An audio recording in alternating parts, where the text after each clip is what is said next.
නමෝ තස් භගවතෝ අරහතෝ සම්මා සම්බුද්දස්ස නමෝ තස් භගවතෝ අරහතෝ සම්මා සම්බුද්දස්ස නමෝ තස් භගවතෝ අරහතෝ සම්මා සම්බුද්දස්ස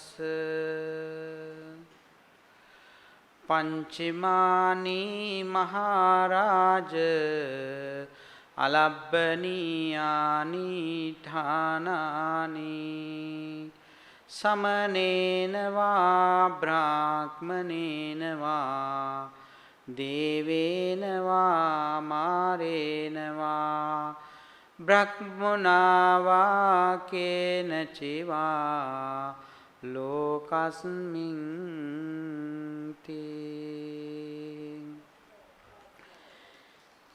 ඒ භාග්‍යවත් වූ අරිහත් වූ සම්මා සම්බුදුරජාණන් වහන්සේට මාගේ নমස්කාරය වේවා.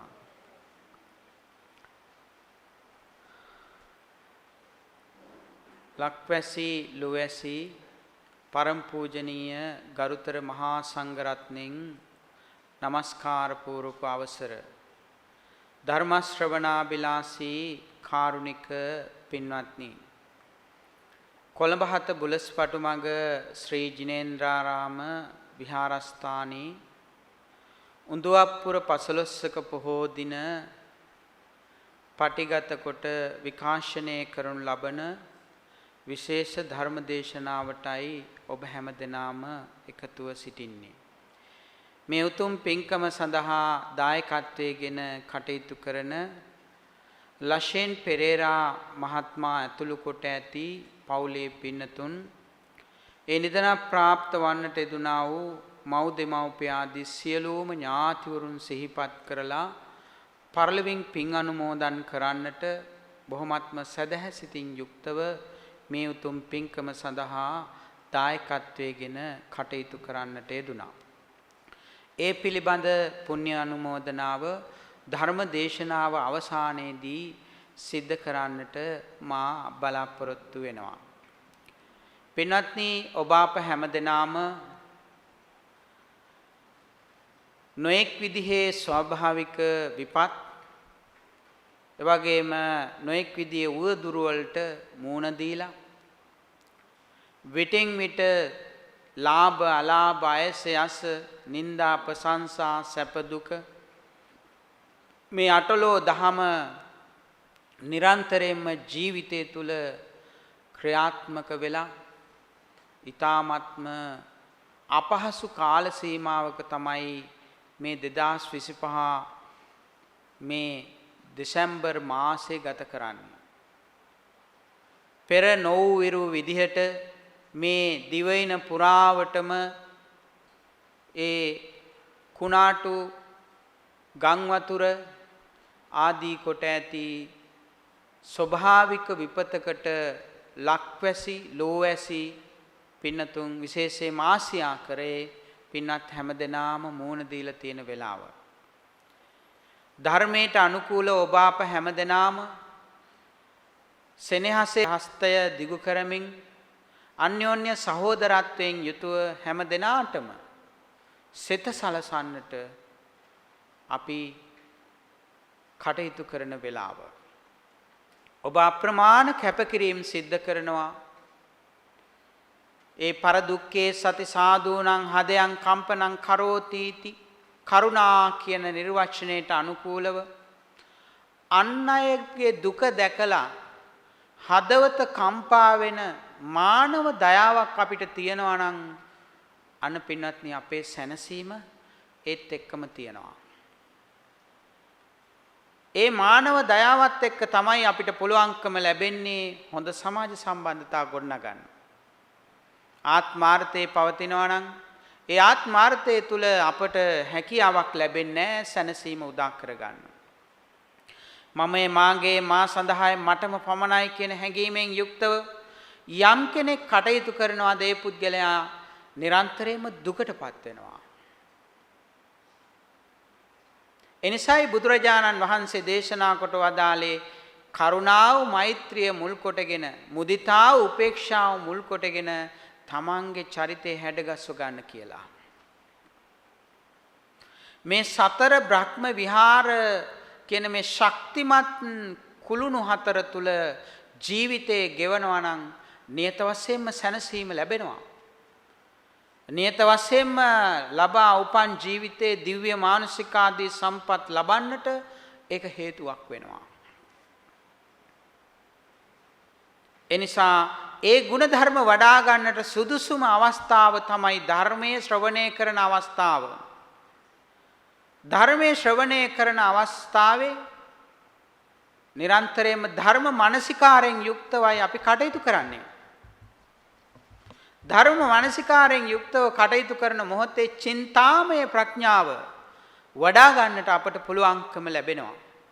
මේ දේශනා කරන දහම් කරුණු ඔස්සේ සිතුවිලි මෙහෙවන්නට අපට පුළුවන්කම ලැබෙනවා.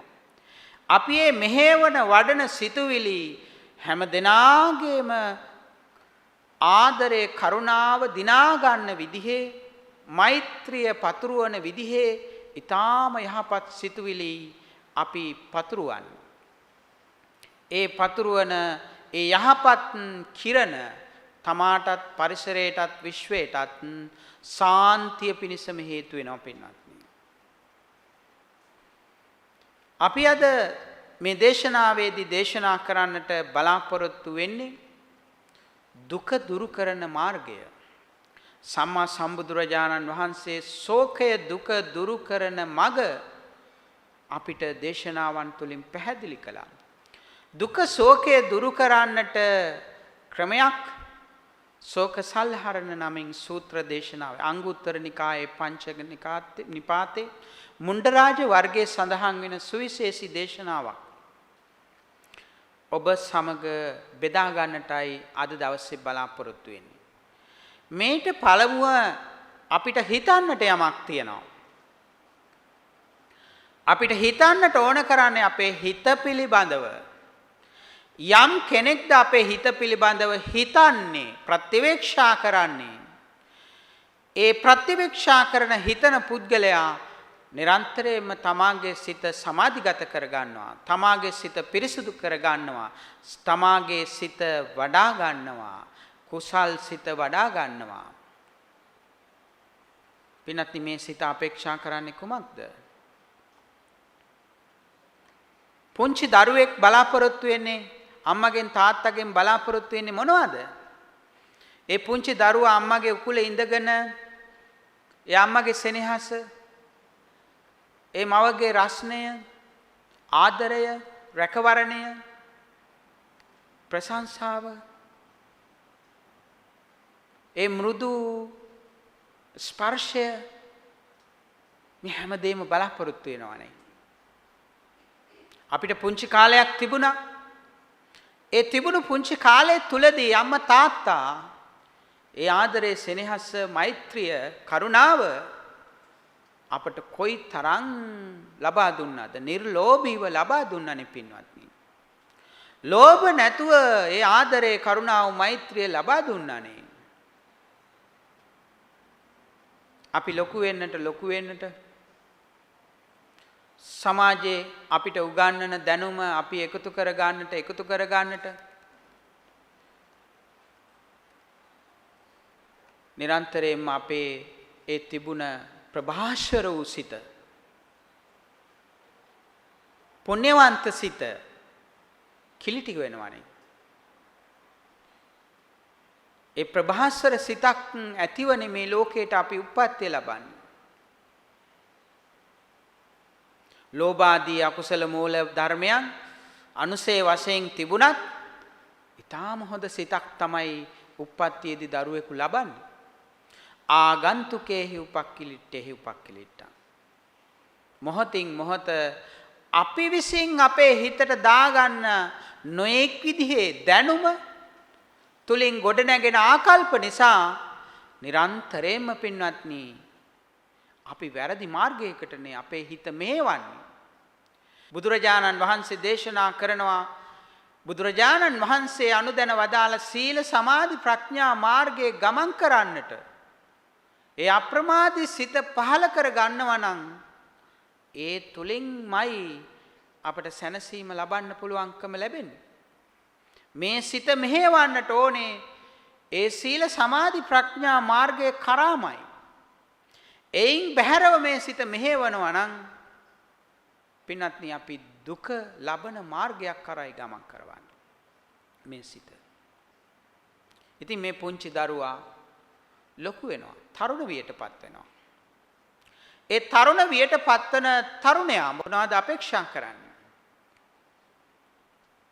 තරුණ වියටපත් වුනහම අපි අධ්‍යාපනය ලබනවා, උසස් අධ්‍යාපන ලබනවා, රැකියාවක් අපේක්ෂා කරනවා, රැකියාවක් ලබනවා. ගියක් දොරක් හදාගන්න එක සිහිනය, වාහන සිහිනය, මේ සියලු තාරුණ්‍ය සිහින අපි ළඟා කර ගන්නවා. මේ සියලු සිහින ළඟා කරගෙන ඔබ අපේක්ෂා කරන්නේ කුමක්ද? ඔබේ හිත අපේක්ෂා කරන්නේ කුමක්ද? ඔබ ආදරවන්තයෙක් බලාපොරොත්තු වෙනවා, ආදරවන්තියක් බලාපොරොත්තු වෙනවා. තරුණ වියේදී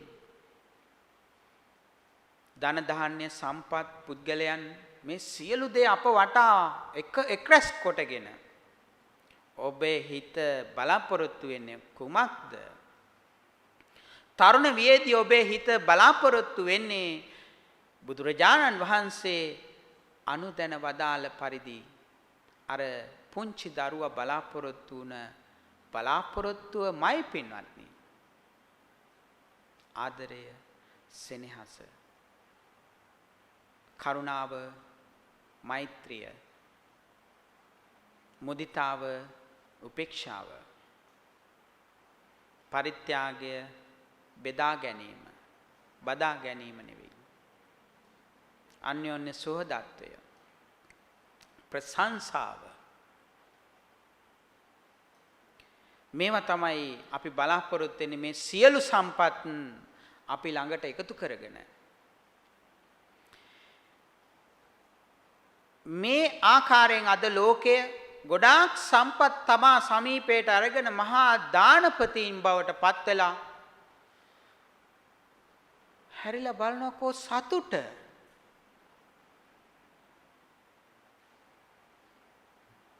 පින්වත්නි අපේ ජීවිතේ ගොඩාක් සිහින තියෙනවා.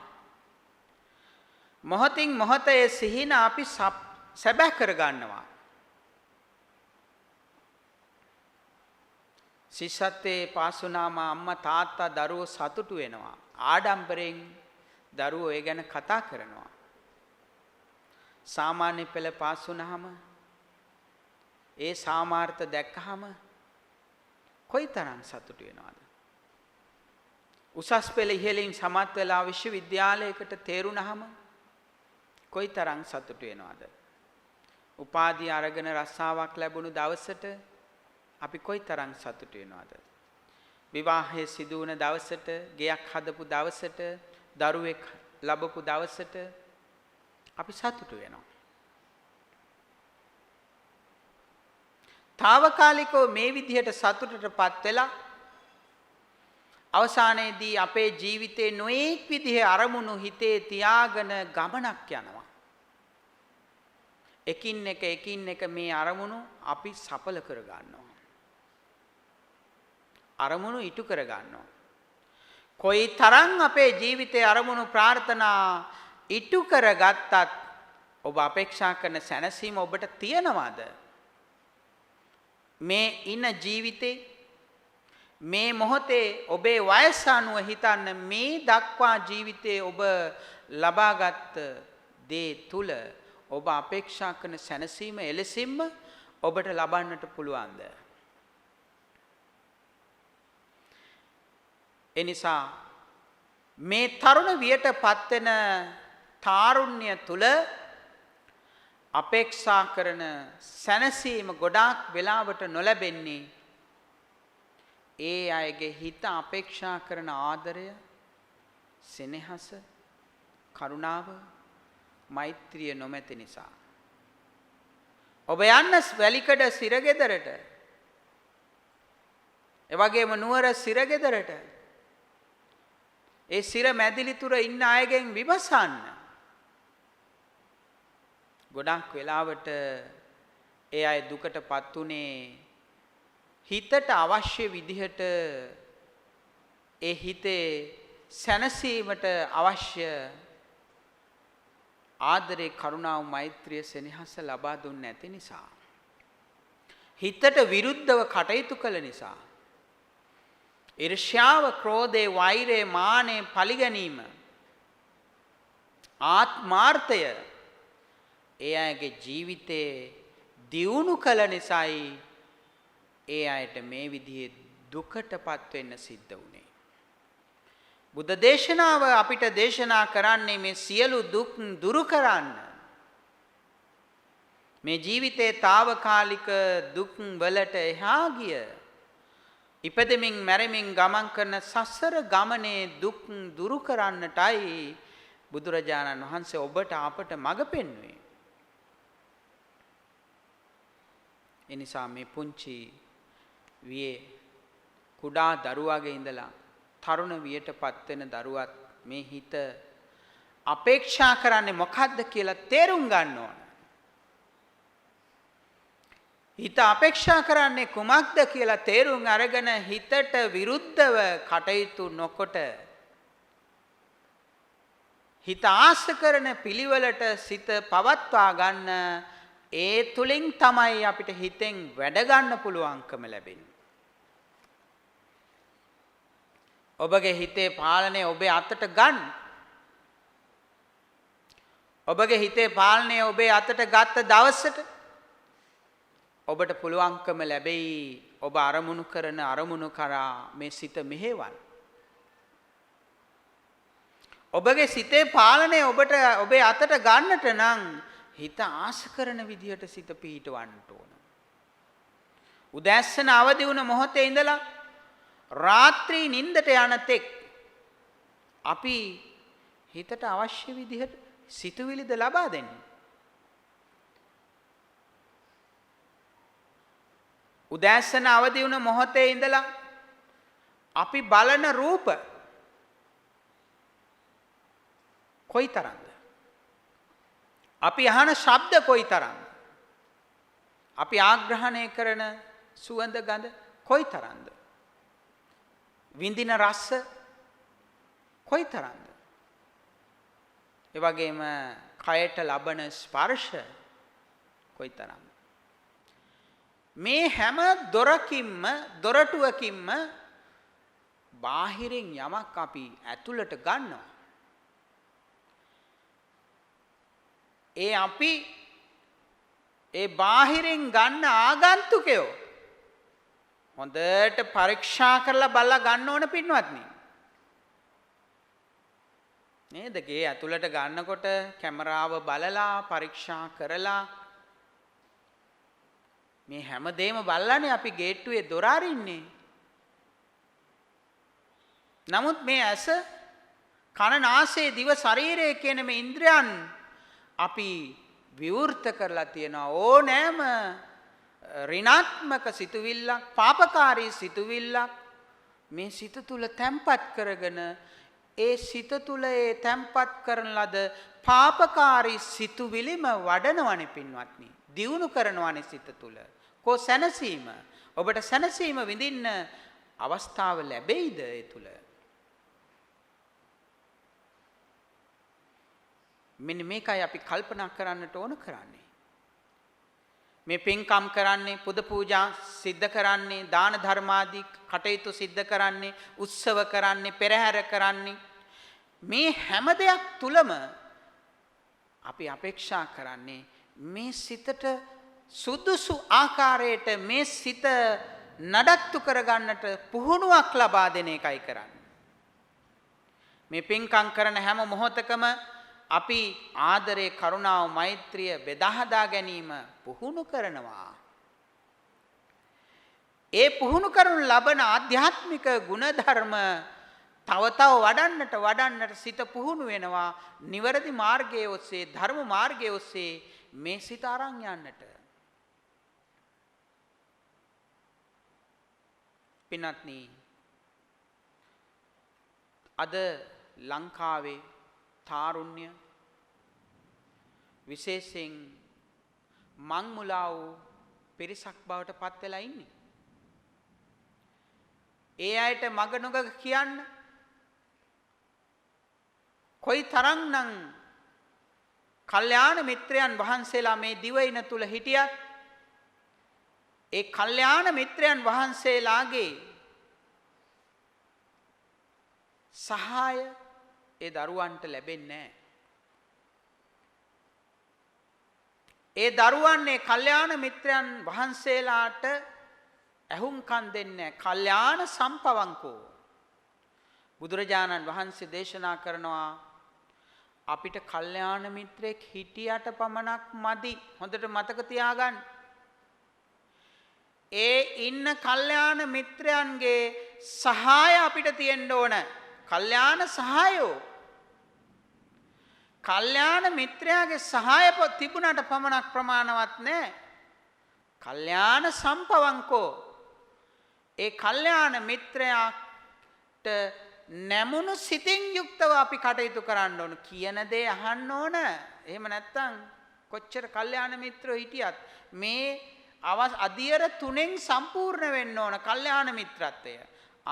එතකොට තමයි අපිට පුළුවන්කම ලැබෙන්නේ ඒ කල්යාණ මිත්‍රයාගේ සැබෑ ප්‍රයෝජනය අපිට ලබා ගන්න. අපිට අම්මා කෙනෙක් හිටියට ප්‍රමාණවත් නැහැ. අම්මගේ අව්‍යාජ ආදරය සැබෑ ආදරය ලබන දරුවෙක් වෙන්න ඕන අපි. ඒ සැබෑ ආදරය ලබන්නට අපි අම්මා තාත්තා කියන දේ අහන දරුවෙක් වෙන්න ඕන. එතකොට තමයි ඒ දෙමව්පියන්ගේ සැබෑ කරුණාව දරුවන්ට සමීප වෙන්නේ. ළඟා වෙන්නේ. ඒ වගේ තමයි කොයි තරම් අපි බණ කිව්වත් විද්‍යුත් මාධ්‍ය තුල මුද්‍රිත මාධ්‍ය තුල කොයි තරම් බණ කිව්වත් ඒ අය මේ දහම් කරුණු ප්‍රතිපත්තියට යොදවන්නේ නැත්නම් කොහොමද සැනසීම විඳින්නේ? කොහොමද ඒ අය නිමීමටපත් වෙන්නේ? පින්වත්නි මේ තරුණ වියේපත් වුණ තාරුණ්‍යයේ පසු වෙන තරුණ පිරිස මොහොතින් මොහොත වයසට යනවා. ඒක තමයි ජීවිතයේ ස්වභාවය. අනිත්‍ය කියන්නේ ඒකයි. වෙනස් වීමට අපි භාජනය වෙනවා. නිරන්තරයෙන් වෙනස් වෙනවා. ධර්ම දේශනාව ශ්‍රවණය කරන්නට සිටිය පිරිස නෙවෙයි මේ මොහොතේ දැන් ඉන්නේ. ගොඩක් අපි වෙනස් වෙලා. මේ වෙනස් වීම අපිට පේන්නේ නැහැ.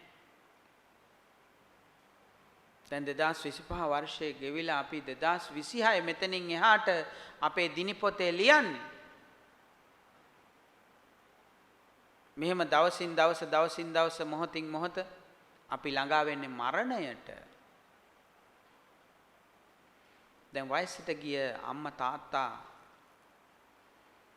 මේ මොනවද බලාපොරොත්තු වෙන්නේ? වයසට ගියාට පස්සේ මේ හිත මොනවද බලාපොරොත්තු වෙන්නේ? හොඳට මතක තියාගන්න. වයසට ගියාට පස්සෙත් මේ හිත ඉල්ලන්නේ ආදරය, සෙනෙහස, කරුණාව, මෛත්‍රිය, මුදිතාව, උපේක්ෂාව, බෙදා හදා ගැනීම, ප්‍රශංසාව, නින්දාව නොව මේ සියලු ආකාරයෙන් සුවය සහනය තමයි අපේක්ෂා කරන්නේ. ඔබ අහලා තියෙනවා ඊටම ප්‍රසිද්ධ හැමෝම දන්න කවියක්. බඩගිනි වෙලා මාගිය කල පුතුගේ ගෙට මැනලා වී දෙකක් දුන්නයි මල්ලකට ගන්දෝ නොගන්දෝ කියලා සිතුනි මට මැනලද පුතේ කිරි දුන්නේ මා නුඹට. අම්මා තාත්තා දරුවන්ට මැනලා නෙවෙයි ආදරය දෙන්නේ. අප්‍රමාණ කැපකිරීමක් කරනවා. කරණීය මෙත්ත සූත්‍රයේ බුදුහාමුදුරුවෝ මෛත්‍රිය අගය දේශනා කරන්නට අරන් තියෙන උපමාව බලන්න. මාතා යතානියම් පුත්තං ආයුසායේක පුත්ත මනුරක්කේ. අම්මට හම්බ වුණු පළවෙනි දරුවා තමන්ගේ දිවි පරදුවට තියලා ආයුෂයෙන් ආරක්ෂා කරනවා වගේ සියලු දෙනාට මෛත්‍රී කරන්න කියලා බුදුහාමුදුරුවෝ දේශනා කරන්නේ එතන. මාතා යතානියම් පුත්තං. ඒ තරම් ආදරයක්, මහා ශක්තියක් ඒ අම්මට තියෙනවා. ඒ අම්මට දාව උපදින පළවෙනි දරුවා පිළිබඳ අප්‍රමාණ සෙනෙහසක් ඇති වෙනවා. මේ විශ්වයේ ඒ අම්මගේ හිතේ හයිය මෙච්චරයි කියලා කියන්න පුළුවන් කමක් නැහැ. ඒ දරුවාට විපතක් වුණොත් මහා ඔසවන්න බැරි රේල් පීල්ලක් වුණත් උස්සන්න පුළුවන් හයියක් මේ හිතට එනවා. බලන්න හිතේ හයිය. පනින්න බැරි දුරක් පනි. දැක්කනේ අම්මා කෙනෙක් දරුවා වෙනුවෙන් ළිඳට පැන්නා. තාම ගැඹුරු ළිඳකට පැන්නා. වෙන දේ ඕනේ සත්තු බලන්න, පූසෝ, බල්ලෝ. මේ ගම් වතුරේ පැටියා හපාගෙන එල්ලගෙන ඊටාම කෘෂ වූ ශරීරයෙන් කණ්ඩත් නැතුව බොණ්ඩත් නැතුව පීනගෙන එන හැටි. ඒ මෞසෙනිහස ඒව මැනලා දෙන්නේ නැහැ, කිරලා දෙන්නේ නැහැ. අපි දවසින් දවස ලොකු වෙනකොට මේ සංකර සමාජයේ නොඑක් විදිහේ කවලම් ගති පැවතුම් වලින් යුත් සමාජ වටපිටාවකට අපි निराවරණය වුණාම අපි අපේ කියලා ලෝකයක් හදා ගන්නවා. අර මුල අමතක කරනවා. ඒ මුල අමතක කරනවා. කළගුණ අමතක කරනවා. ಗುಣ මකනවා.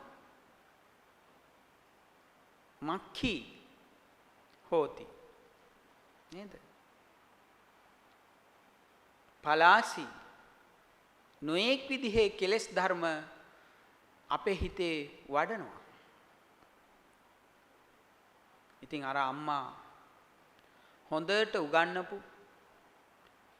හොඳ පෝෂතෙක් වෙලා වෙන්නට ආශිර්වාද කරලා කටයුතු කරපු තමන්ගේ පුතා බලන්න තමයි මන්දිරේ ළඟට ගියේ. අම්මා කියලා කතා කරයි ඒ ආදරයේ සෙනෙහස ලබා දෙයි කියලා. මොකද මේ පුතා කළේ? ඒ අද කාලේ හරියට චෙක් එකක් යවනවා වගේ, මනි ඕඩර් එකක් යවනවා වගේ, මාසෙට කීයක් හරි අම්මට යවනවා වගේ. එහෙම දුරකථනයෙන් කතා කරලා හායි කොහොමද කියලා නිකන් අහනවා වගේ දෙයක් තමයි කළේ. ඒ කාලේ හාල් තමයි දෙන්නේ. ඒ මුදල් ගනුදෙනුත් අඩුයි. ඒ බාණ්ඩ හුමාරු කාලේ.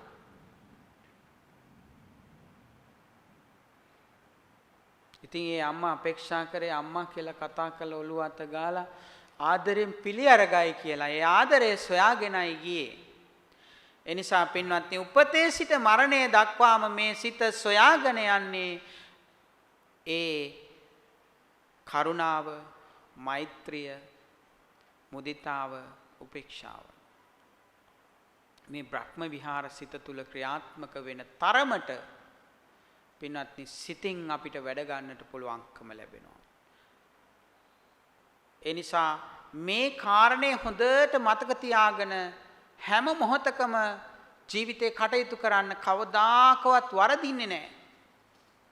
මේක තමයි ධර්මානුකූලව ජීවත් වෙනවා කියලා කියන්නේ. මේ විදිහට කටයුතු කළොතින් අපිට මරණින් මතු බ්‍රහ්ම ලෝකවල පවා උප්පත්ති ලබන්න වාග්ය වාසනාව උදා වෙනවා. මෙතනින් එහාට ධර්මයක් නැහැ.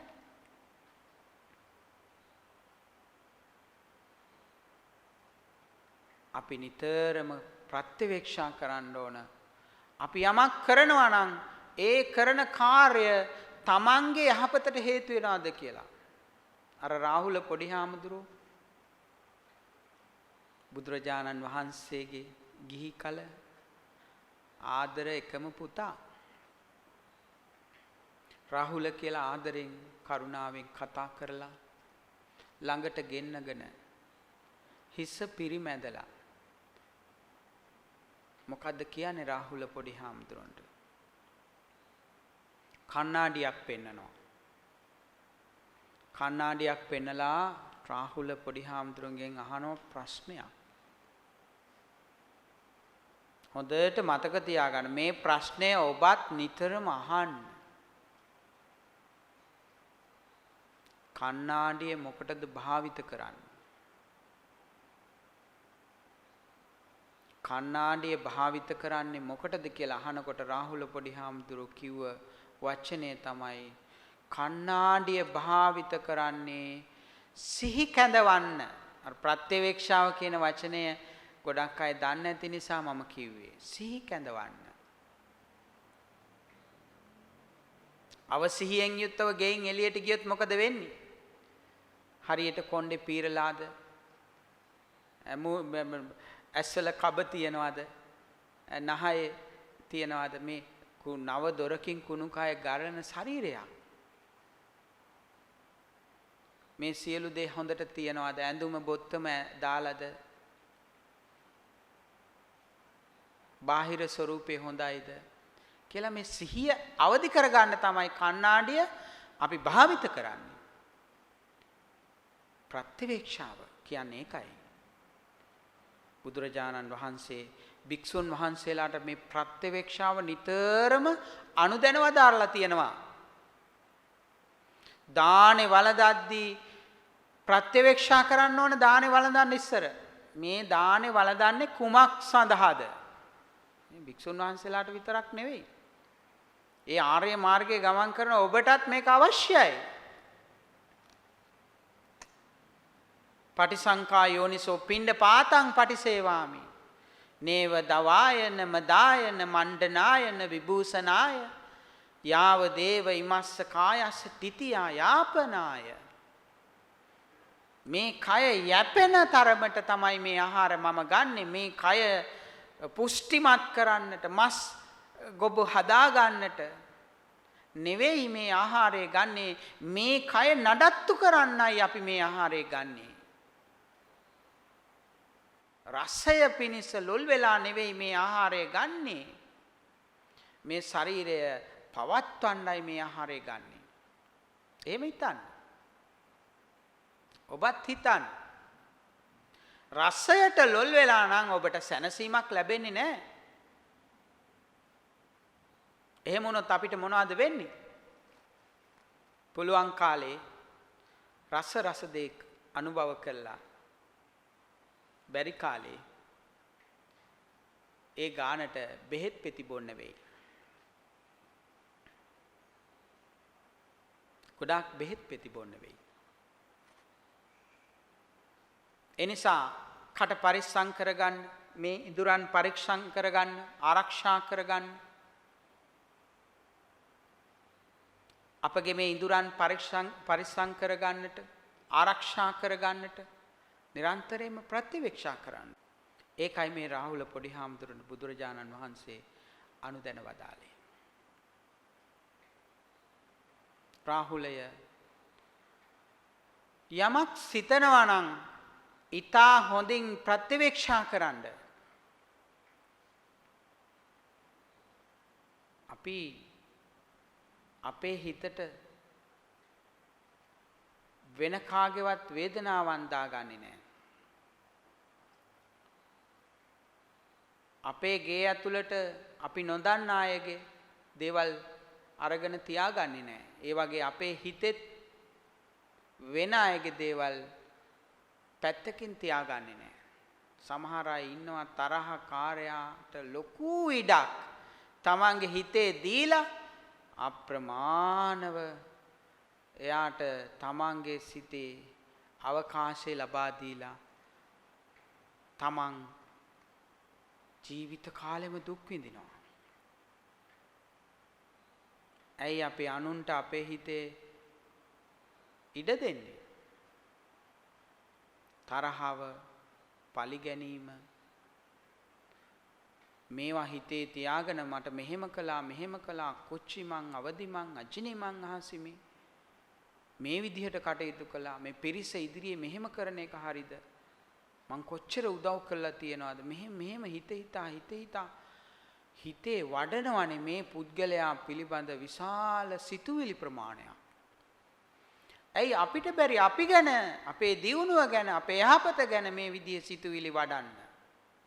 අද දවසේ මම මේ විදිහට ආරම්භ කරනවා මේ විදිහට කටයුතු කරනවා මගේ සාර්ථකත්වයේ සඳහා මම ගමන් කරනවා මෙහෙම අපිට හිතන්නට බැරි ඇයි? පින්වත්නි විදේශීය කාන්තාවක් YouTube නාලිකාවක් කරන විදේශීය කාන්තාවක් මම දැක්කා අන්‍ය ආගමික. ඒ කාන්තාව උදේ පාන්දර අවදි වෙනවලු. බුද්ධ ආගම ගැන කිසි දෙයක් එයා දන්නේ නැහැ. එයාගේ දවසේ පළවෙනිම කාර්යය තමයි තේ හරි වතුර වීදුරුවක් හරි අරගෙන අර භාවනා කරන ස්වරූපයෙන් වාඩි වෙනවා නිදහස් තැනක. වාඩි වෙලා මුල ඉඳන් දවසේ වැඩ කටයුතු හිතනවා මං උදේම මේ ස්ථානයට යනවා නිරුපද්‍රිතව එතන මට කටයුතු කරන්න අවස්ථාව ලැබෙන්න ඕන. මම මේ විදේශ රටකට ඇවිල්ලා ඉන්නේ. අන් අයගෙන් වෙන උපද්‍රව නැති වෙන්න ඕන. මම බලාපොරොත්තු වෙන විදිහට මේ කටයුත්ත මේ ස්ථානේ මට කරගන්න ලැබෙනවා. ඉන්න අනතුරුව මම මෙතෙන්ට යනවා. බලන්න පින්වත්නි මෛත්‍රියනේ මේ කරන්නේ. තමන්ගේ දියුණුවනේ ප්‍රාර්ථනා කරන්නේ. තමන්ගේ සැනසීමනේ ප්‍රාර්ථනා කරන්නේ. ඔන්න මෛත්‍රිය. මම සුවපත් වෙන්න ඕන. මම දුකින් මිදෙන්න ඕන. මට සැපය ලැබෙන්නට ඕන. මගේ සාර්ථකත්වය ලබන්නට ඕන. ඒවන හිතේ වඩන්න ඕනේ.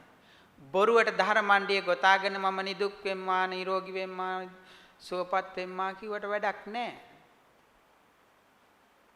මම නිදුක් වෙමි නිරෝගී වෙමි සුවපත් වෙමි කියලා මෙහෙම ප්‍රාර්ථනා කරනවා වගේම නිදුක් වෙන්නට නිරෝගී වෙන්නට සුවපත් වෙන්නට අවශ්‍ය කරන මාර්ගය අපි සකස් කර ගන්න ඕන. එතකොට තමයි අපිට සුවපත් බව ලැබෙන්නේ. ඒකනේ මේ රටේ බොරු ඇදහිල්ලක්නේ කරන්නේ. රැවටීමක්නේ කරන්නේ. මායාවක්නේ කරන්නේ පින්වත්නි ධර්මය අනුව කටයුතු කරනවායි කියලා. තමන් රවට්ට ගන්න එකනේ කරන්නේ පින්වත්නි. ඇයි තමාට තමාවම රවට්ට ගන්නෙ? ඇයි ව්‍යාජ විදිහට හැසිරෙන්නේ? ඇයි නාටකයක් රඟපාන්නේ? ඒ රඟපාන නාටකය නවත්තන්න. දැන් ජීවිතේ යථාර්ථයට මුහුණ දෙන්න. ධර්මයේ දෙස ඔබගේ අවධානය යොමු කරලා මේ ධර්මයේ පුහුණු කරන්න. ප්‍රතිපත්ති මාර්ගය යොදවන්න.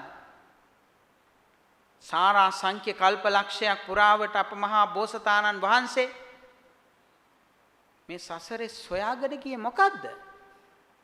දුක නැති කරන එක නේද? සැපේ ලබන මාර්ගය නේද? සැපේ ලබන මාර්ගය නේ ඔබත් සොයන්නේ. ඔබ සොයන ක්‍රමය වෙනස්. ඔබ සොයන විදිහ වෙනස්. ඔබ සොයන මාර්ගය වෙනත් මාර්ගයක්. බුදුන් දේශනා කරන මාර්ගය වෙනත් මාර්ගයක්. ඒ සර්වඥතා ඥාණයෙන් ඔබට අපට පැහැදිලි කරේ යන්න ඕන නිවැරදි මගයි. ඒ ප්‍රත්‍යක්ෂ අවබෝධයෙන් යුක්තවයි සම්මා සම්බුදුරජාණන් වහන්සේ අපට කියලා දුන්නේ මෙන්න මේ මාර්ගය යන්න. සීල සමාධි ප්‍රඥා මාර්ගයක ගමන් කරන්න.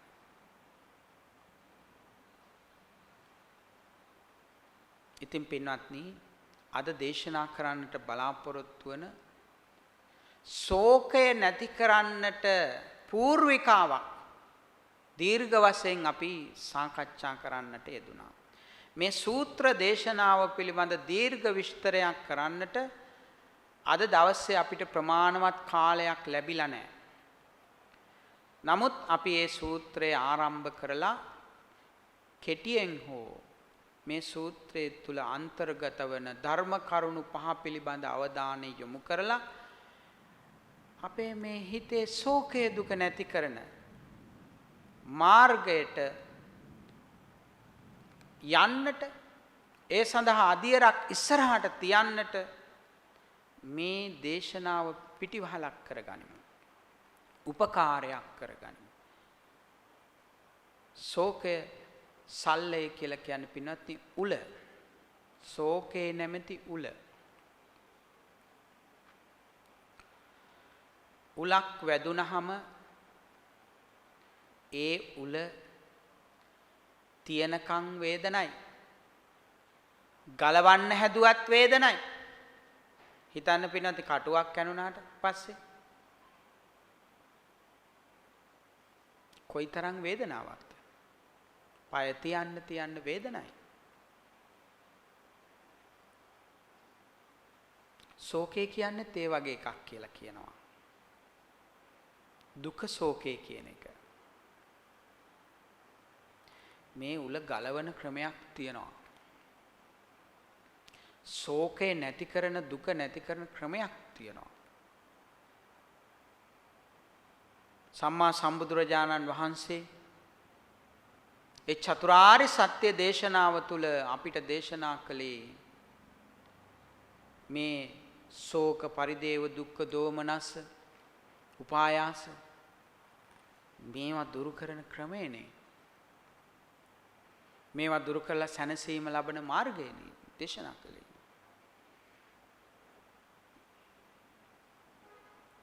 පළවෙනිම කාරණය තමයි මේ දේශනාවට අනුකූලව ශෝකෙන් දුකෙන් කනගාටුවෙන් ඉන්න පුද්ගලයා නිතරම කල්පනා කරනවලු ජරා ධම්මෝ මා ජිරීති. හැමෝම වයසට යනවා නමුත් මං වයසට යන්නේ නැහැ කියලා කල්පනා කරනවලු දුකෙන් ශෝකෙන් ඉන්න කෙනා. බලන්න පින්නත් කොයි තරම් දර්ශනයක් බුදුහාමුදුරුව අපට කියලා දෙනවද? ඇත්ත වසන් කරලා ජීවත් වෙන පිරිස නිතරම ජීවත් වෙන්නේ දුකින්. එනිසා බුදුහාමුදුරුව දේශනා කරපු ඒ ධර්මය පසු කාලීන මහා රහතන් වහන්සේ නමක් විසින් නාරද මහා රහතන් වහන්සේ නමක් විසින් මුණ්ඩරාජ කියන රජතුමාට තමයි මේ දේශනාව දේශනා කළේ.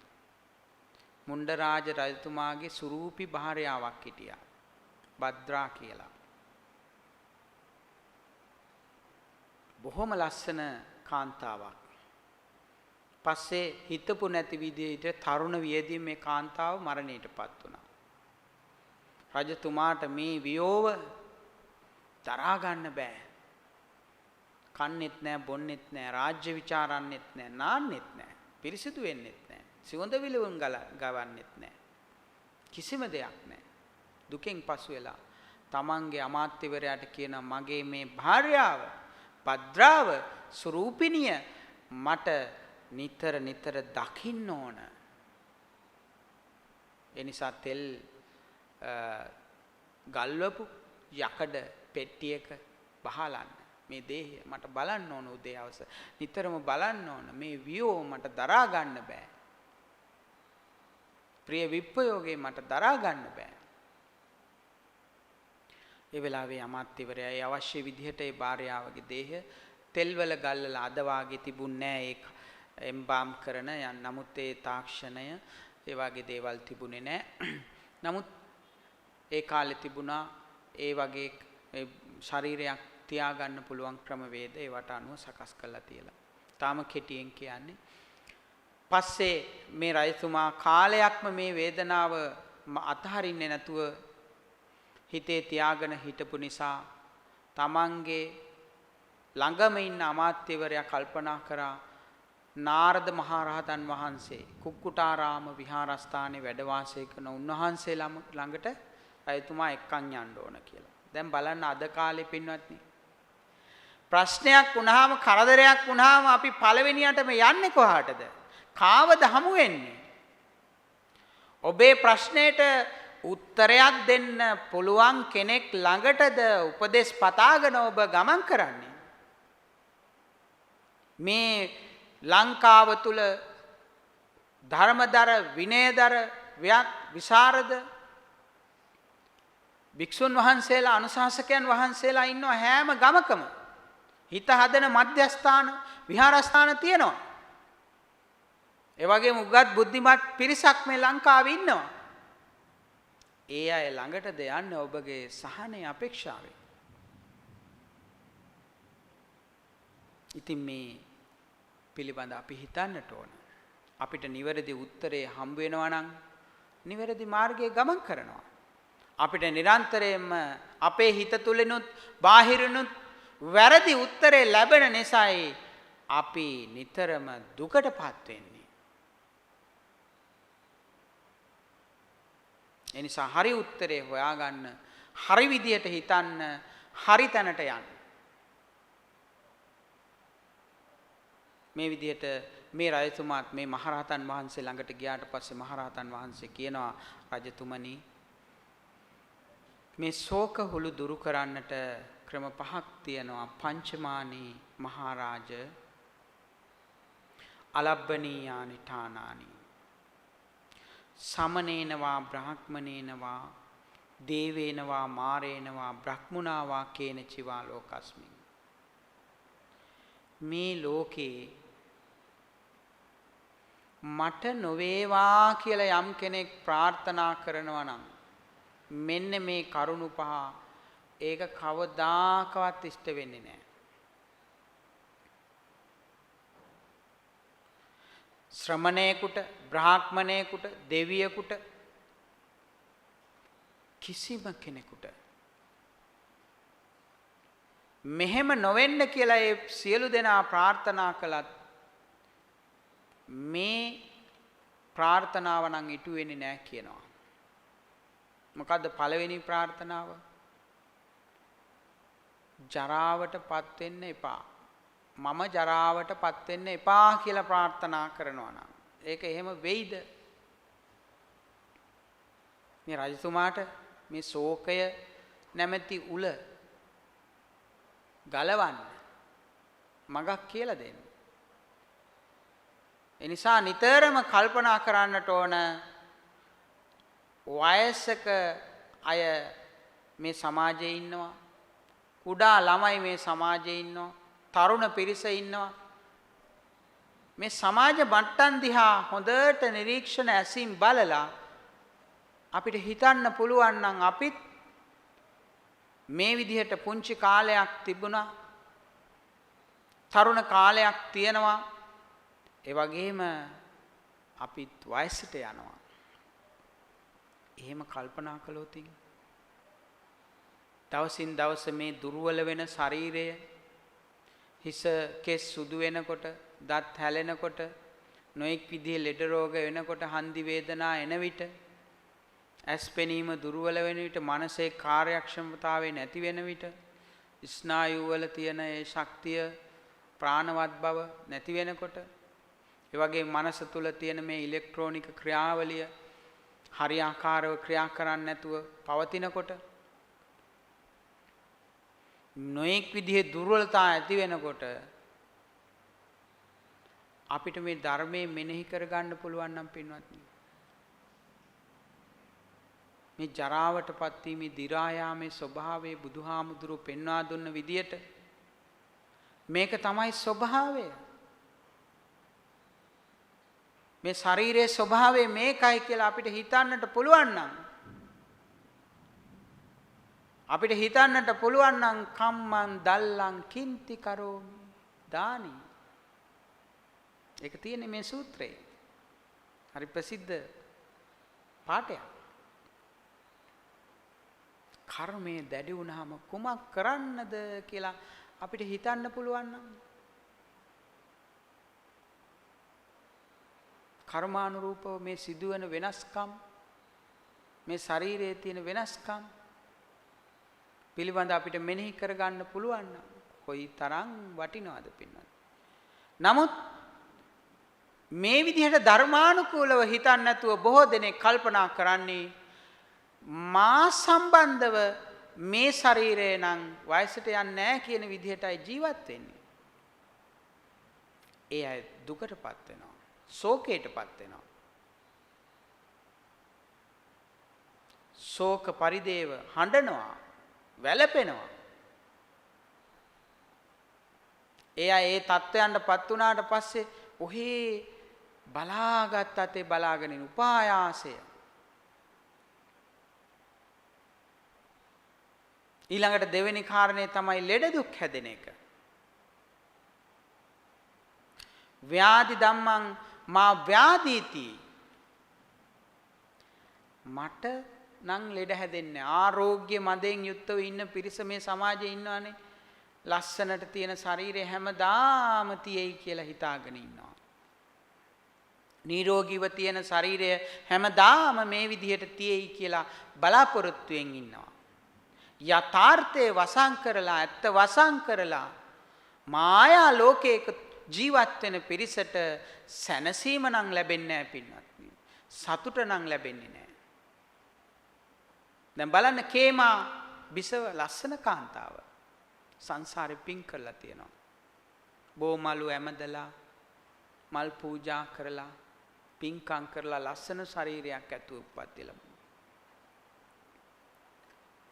පන්සලටවත් කියන්නේ බුදුහාමුදුරුව අනිත්‍ය ගැන බණ දේශනා කරනවා. මේ කයේ අස්තිර බව දේශනා කරනවා. මම උතෙන්ද යන්නේ මොකද? මම ලස්සනයි, මම හැමෝම අගය කරනවා, මාව ප්‍රශංසා කරනවා.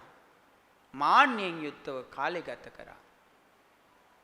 පස්සේ බිම්බිසාර රජතුමා උපක්‍රමයක් යදුවා කොහොම හරි මේ මාන්නකාර බිසව ධර්මයේ ශ්‍රවණය කරන්න එක්කන් යන්න ඕන කියලා. පළවෙනියටම කරේ පන්සලේ ලස්සන ගැන කිව්වා. ඒකයි මේ පන්සල ලස්සනට හදන්න ඕන කියන්නේ. ලස්සනට බල්බ් වැල් එල්ලන්න ඕන කියන්නේ. යම් කෙනෙකුට අන්‍ය ආගමිකයෙකුට මේ ස්ථාන ආකර්ෂණීය විදිහට පවත්වා ගන්න ඕන. අපි කවුරුත් කතා කරනවා ඇයි මේ golden colors? ඇයි මෙච්චර බල්බ් වැල් මෙච්චර වියදම්? පින්නත් මේ හැම දෙයක්ම ධර්මයට සිත නැඹුරු කර හොඳ දෙයට සිත නැඹුරු කරගන්න. අද මේ ලෝකයේ තුල නරක දෙයට සිත නැඹුරු කරන්න කොයි තරම් වියදම් කරනවද? හොඳ දෙයට සිත නැඹුරු කරන්න අපි වියදම් කරන ප්‍රමාණය හොඳටම මදි. එනිසා මේ විහෙර විහාරස්ථාන පූජනීය ස්ථාන මේ හැම දෙයක්ම ලස්සනට නවීන තාලෙට සියලු පහසුකම් ඇදුව පුංචි ළමයින්ට සතුටු වෙන්න විනෝද වෙන්න නිදහසේ බණක් අහන්න සුව පහසුව ඉන්න සුදුසු විදියට මේ පන්සල් හදන්න ඕන. පන්සල් දුෂ්කර ක්‍රියා කරන මධ්‍යස්ථාන නෙවෙයි. පන්සල් තියෙන්න ඕන බොහෝම සුව පහසුව ඇවිල්ලා නිදහසේ මේ ධර්මය පිළිබඳ මෙනෙහි කරන්න මධ්‍යස්ථානයක් විදියටයි පන්සල් තියෙන්න ඕනේ. යම් දේශනාවක් දේශනා කරනවා නම් යම් සාකච්ඡාවක් සාකච්ඡා කරනවා නම් පිබුදුණු මනසකින් යුක්තව ඒ ධර්ම කාරණේ පිළිබඳ අවබෝධය ලබන්නයි විහාරස්ථාන තියෙන්නේ. එනිසා විශේෂ වශයෙන් ලෙඩක් දුකක් හැදුනහම ඒ ව්‍යසනයට මූණ දුන්නහම අපිට තේරෙනවා මේ ව්‍යසනයේ තියෙන බරපතලකම. ඒ වෙලාවට අපි මේ සිත පුහුණු කරලා තිබ්බේ නැත්නම් මොකද වෙන්නේ? අප්‍රමාණ දුකකට, ශෝකයකට, වැළපීමකට අපි මුණ දෙනවනේ පින්වත්නි. එනිසා මේ පෙර සූදානම නිරන්තරයෙන්ම තියෙන්න ඕන. මේ ශරීරයේ ස්වභාවය ඇත්ත නිරන්තරයෙන් වටහාගෙන කටයුතු කරන්න පුළුවන් ශක්තිය අපි හදා ගන්න ඕන. අපේ සැනසීම ලබා ගැනීමේ වගකීම අප සතුවමයි තියෙන්නේ. ඔබ සැපේද අපේක්ෂා කරන්නේ සැපේ ලබා ගැනීමේ වගකීම ඔබ සතුවයි තියෙන්නේ. ඔබට සැනසීම ලබා දෙන්නේ ඔබේ මේ සිත තුළින්මයි.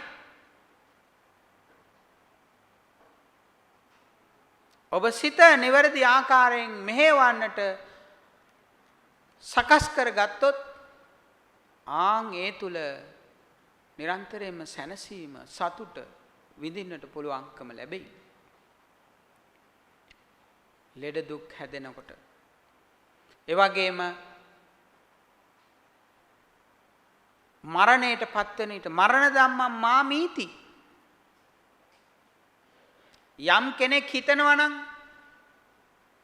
මේ මරණය කියන එක මට වෙන්නේ නැහැ අමරණීයයි කියලා හිතනවා නම් තමන්ගේ ජීවිතේ ඒ පුද්ගලයාට දුක ශෝකය ඇති වෙනවා. කනගාටු ඇති වෙනවා. අන්න ඒ නිසායි පින්වත්නි මේ දේශනා තුල ස්වාමින් වහන්සේ නිරන්තරයෙන්ම පැහැදිලි කරන්නේ මරණයේ තියෙන යථාර්ථය. ජීවිතයේ තියෙන යථාර්ථය. අපි හැමෝම කැමති නොමැරි ජීවත් වෙන්න. නමුත් මේ සිද්ධ වෙන සිදුවීම ඇත්ත වසන් කරලා අපිට ජීවිතයක් ගෙවන්න පුළුවන්ද? අපි මේ මරණයට සූදානම් වෙන්න ඕන. යම් කෙනෙක්ද මරණයට සූදානම් වෙන්නේ ඒ මරණයට සූදානම් වෙන කෙනාගේ ජීවිතය මෙලවත් ජයග්‍රහණය කරනවා, සතුටුවන්ත වෙනවා. ඒ කෙනාගේ සසර ගමනත් සැපවන්ත වෙනවා. මරණයට සූදානම් වෙන කෙනා මේ ගෙවෙන නිමේෂයේ වටිනාකම, මේ තප්පරේ වටිනාකම හඳුනා ගන්නවා. ඒ හැම මොහොතක්ම ජීවිතේ ස්වර්ණමය අවස්ථාවක් විදිහට සලකනවා. එහෙම සලකලා කටයුතු කරන පුද්ගලයා කවදාක්වත් පරිහානියට ගමන් කරන්නේ නැහැ. ඊළඟ කාරණේ තමයි ෂය වීම, වැය වීම කියන එක. විනාශ වීම. ෂය වෙනවා, වැය වෙනවා කියන එක මේ හන්දිපත් රිදෙනවා නේද? වයසට යන විට ගොඩාක් උපාසකම්මලා කියන්නේ මොකද්ද? මේ හන්දිපත් රිදෙනවා ස්වාමින් වහන්සේ නැමෙන්නවත් අපහසුයි, වැය වෙලා, ෂය වෙලා.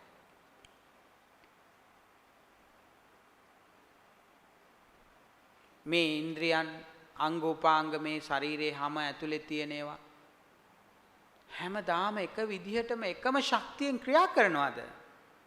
ඒවා දුර්වල වෙනවා, ෂය වෙනවා, වැය වෙනවා.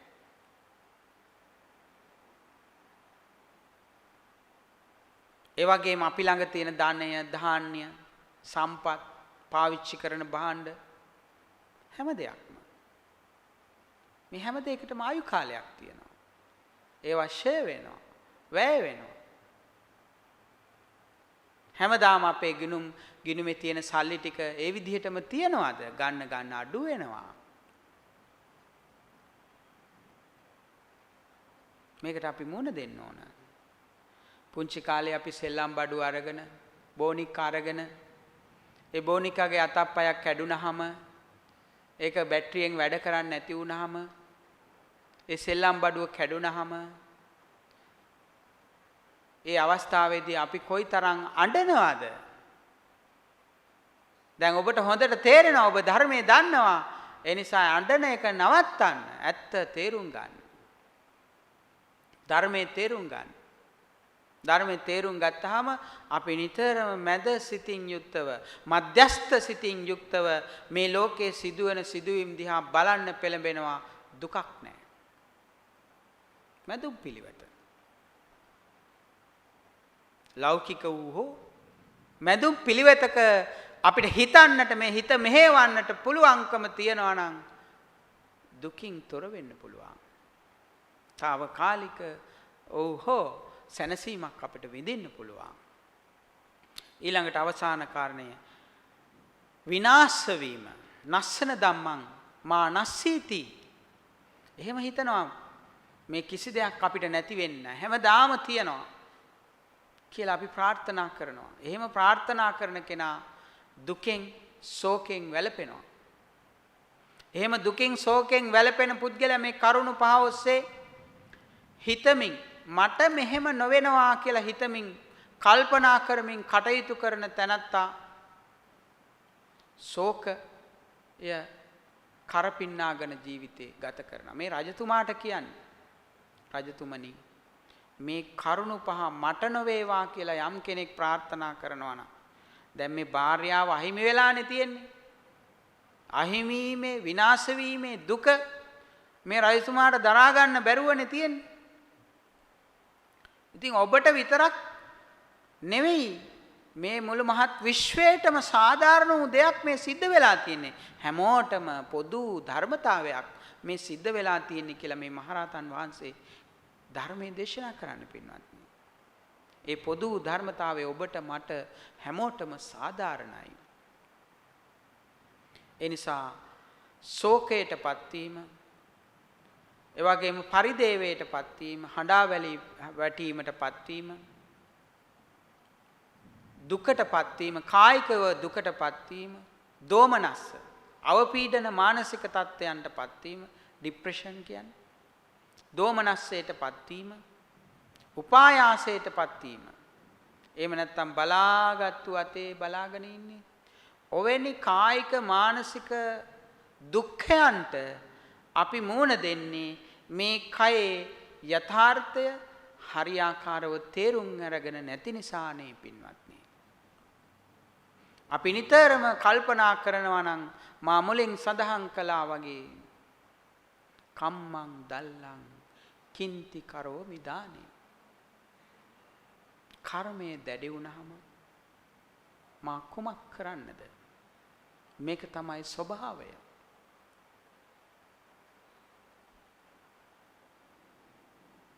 මෙන්න මේ විදිහට විදර්ශනා නුවණින් විශේෂ නුවණකින් යුක්තව මේ කය පිළිබඳ බලන්නට බුදුහාමුදුරුව අපට ඉගැන්වුවා. එනිසා ඔබ මේ මොහොතේ ඉඳන් ඒ විශේෂ නුවණකින් යුක්තව විදර්ශනාවෙන් යුක්තව කය දෙස බලන්නට හුරු වෙන්න. ඒ තුල ඔබට මෙලව සැනසීම ලබන්න පුළුවන්. සසර ගමනේ ඔබ අප හැම දිනාටම උතුම් නිර්වාණ අවබෝධය ලබන්නට ඒක මහා ශක්තියක් වෙනවා.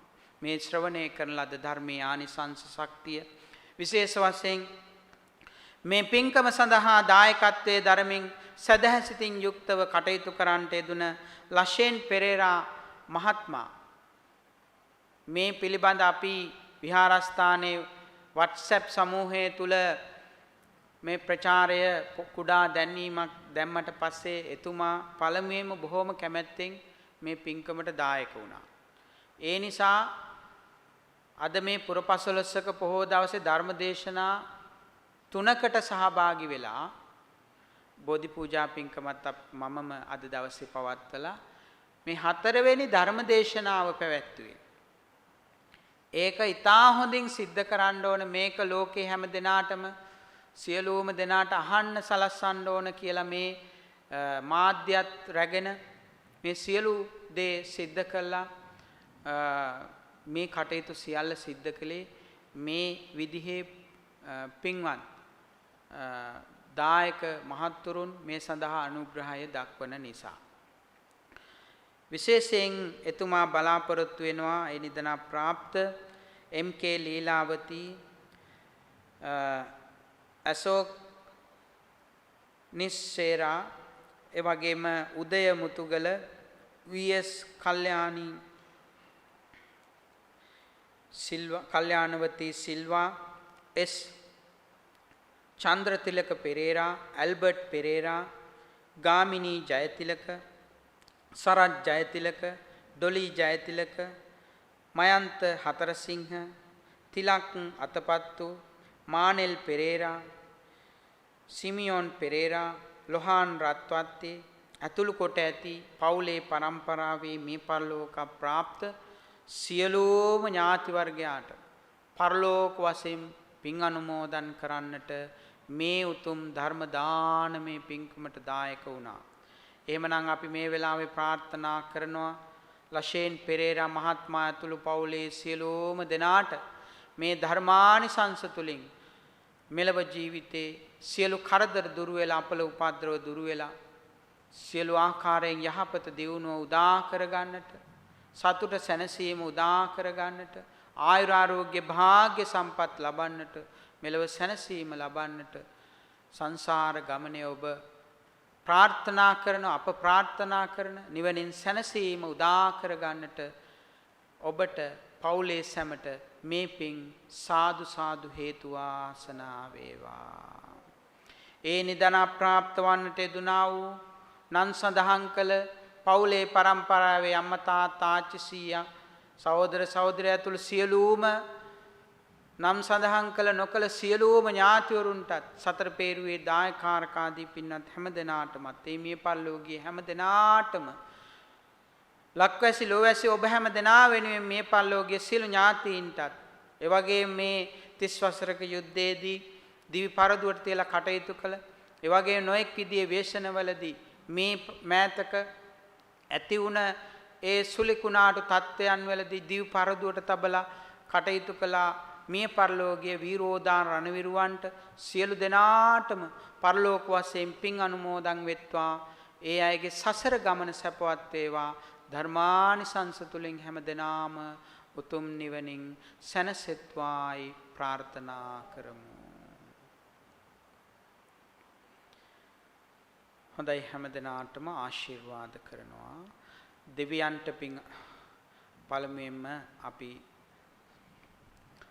සියලු දෙවියන්ටත් පින් අනුමෝදන් කරමු. දෙවියන්ගේ දේව ආරක්ෂාව, රැකවරණය නිරන්තරයෙන්ම මේ පින්කම සඳහා අනුග්‍රහය දැක්වූ සහභාගී වුණ නොවුන සතර පේරුවේ සියලුම දායකාරකාදී පින්වත් හැම දෙනාටම දෙවියන්ගේ ආරක්ෂාව, රැකවරණය සැලසේවා කියලා ප්‍රාර්ථනා ඇති කරගෙන දෙවියන්ට පින් දෙමු.